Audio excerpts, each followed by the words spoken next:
டேஸ்ட்டாக ஈஸியாக பச்சைப்பயிறு குழம்பு எப்படி செய்கிறதுன்னு பார்க்கலாம். இது சப்பாத்தி ரைஸுன்னு எல்லாத்துக்குமே சூப்பராக இருக்கும். குக்கரில் தேவையான அளவுக்கு எண்ணெய் சேர்த்துக்கங்க. இதில் வந்து ஒரு பெரிய வெங்காயம் கட் பண்ணி எடுத்து சேர்த்துருக்கேன். 1 டீஸ்பூன் கடுகு, அரை டீஸ்பூன் சீரகம், இது கூடவே 2 பச்சை மிளகாய் சேர்த்துக்கங்க.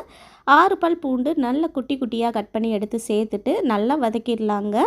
வெங்காயம் வதக்கும் போதே இது கூடவே நம்ம வந்து கொஞ்சமாக காயத்தூள் சேர்த்துக்கலாம்.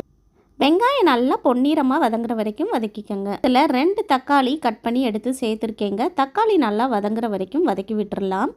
அடுத்தது இதில் அரை டீஸ்பூன் மஞ்சள் தூள், 1 ஸ்பூன் மிளகாய் தூள், அரை ஸ்பூன் அளவுக்கு கரம் மசாலா சேர்த்துட்டு இந்த மசாலாவோட பச்சை வாசனை போகிற வரைக்கும் நல்லா வதக்கி விட்டுருங்க. இப்போ இதில் 1 கப் அளவுக்கு பச்சை பயிரை 2 தடவை தண்ணியில் கழுவி எடுத்து சேர்த்துருக்கேங்க. இது வந்து ஊற வைக்காத பச்சை பயிறு. அடுத்ததாக இதில் வந்து ஒரு உருளைக்கிழங்கு கட் பண்ணி எடுத்து சேர்த்துருக்கேன். உருளைக்கிழங்கு ஆப்ஷனல் தான், உங்களுக்கு வேணும்னா சேர்த்துக்கலாம், இல்லைன்னா ஸ்கிப் பண்ணிக்கலாம். இதை ஒருக்கா நல்லா மிக்ஸ் பண்ணி விட்டுட்டு இதில் வந்து 4 டம்ளர் தண்ணி சேர்த்துட்டு தேவையான அளவுக்கு உப்பு சேர்த்துட்டு மூடி போட்டு 4 விசிலுக்கு வேக வச்சிடலாங்க. இப்போ இதில் கொஞ்சமாக மல்லி இலை சேர்த்துட்டு இதில் வந்து 2 ஸ்பூன் அளவுக்கு துருவிய தேங்காய் சேர்த்துட்டு 2 நிமிஷத்துக்கு நல்லா கொதிக்க விட்டுட்டு ஆஃப் பண்ணிடுங்க. அவ்வளோதான், சூப்பரான டேஸ்டான பச்சைப்பயிறு குழம்பு ரெடி. இது சப்பாத்தி சாதம்னு எல்லாத்துக்குமே சூப்பராக இருக்கும். கண்டிப்பாக ட்ரை பண்ணி பாருங்கள்.